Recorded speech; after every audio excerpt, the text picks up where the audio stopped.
Sabe, quando a gente ouve a palavra pastor, o que é que vem na cabeça? Provavelmente é a imagem de alguém que guia, que protege, né? Mas e se o maior exemplo de todos, o modelo supremo de pastoreio, viesse do próprio Deus? É isso que a Bíblia nos mostra. É como se fosse um manual perfeito de cuidado. E é exatamente sobre isso que a gente vai conversar, para entender o que isso significa de verdade. Olha, tudo começa com uma palavra tão simples, mas com um peso enorme: cuidado. E não é um cuidado por obrigação, sabe? É algo muito mais fundo. É um zelo, uma preocupação que vem da alma pelo bem-estar do rebanho. Isso aí é a essência, o coração de um pastor de verdade. Mas espera aí, de onde é que vem um cuidado assim tão profundo? A resposta é de uma força ainda maior: o amor. E, de novo, não é um amor qualquer, um amor passivo. É aquele que se entrega, que se sacrifica. Essa é a energia que faz um pastor colocar o rebanho sempre em primeiro lugar, antes mesmo de si mesmo. E aí, quando esse amor entra em ação, ele se transforma num guia. Pensa numa luz, que não só mostra para onde ir, mas que também protege quando o caminho fica escuro, cheio de incerteza. Então guarde isso: cuidado, amor e guia. São esses três pilares que vêm lá do exemplo divino que a gente vai desvendar agora.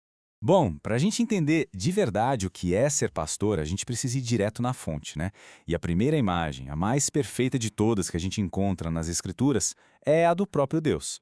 Lá no Salmo 95, versículo 7, tem uma frase que diz tudo: somos rebanho do seu pasto. E isso, olha, vai muito além de uma poesia bonita. É a definição de como a gente se relaciona com ele.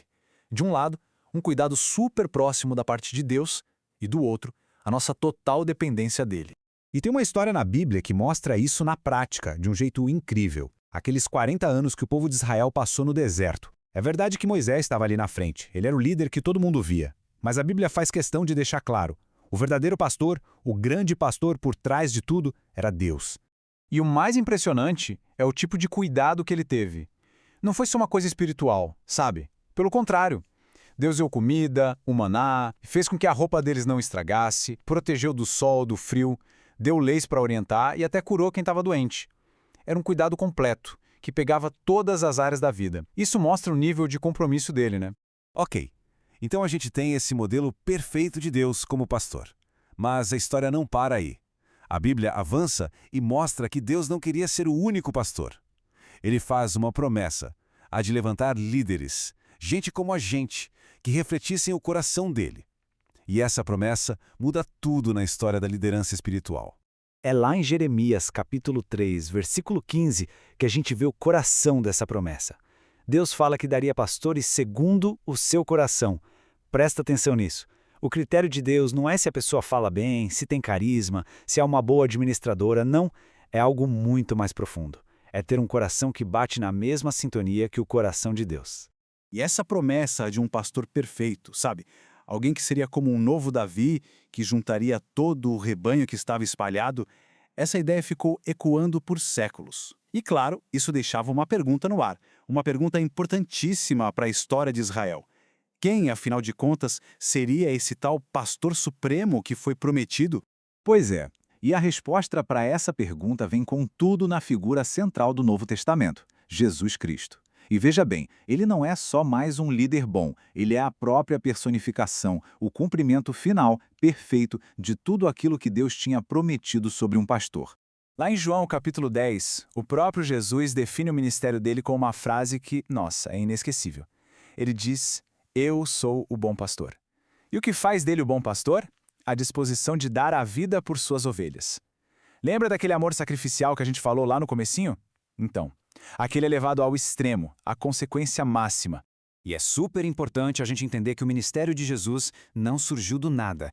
Ele foi o cumprimento certinho, direto, de profecias muito, mas muito detalhadas, como aquela de Ezequiel 34.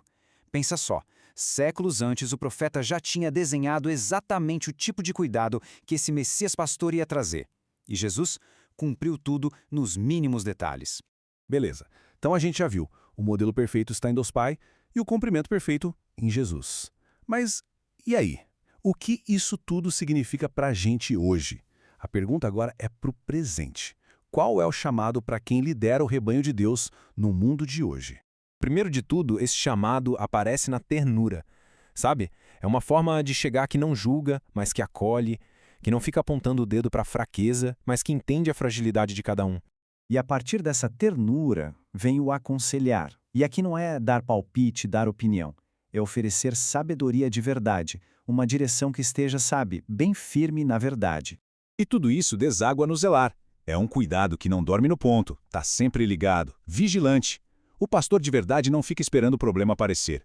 Ele se antecipa, ele protege, ele guarda o rebanho de qualquer coisa que possa ser uma ameaça.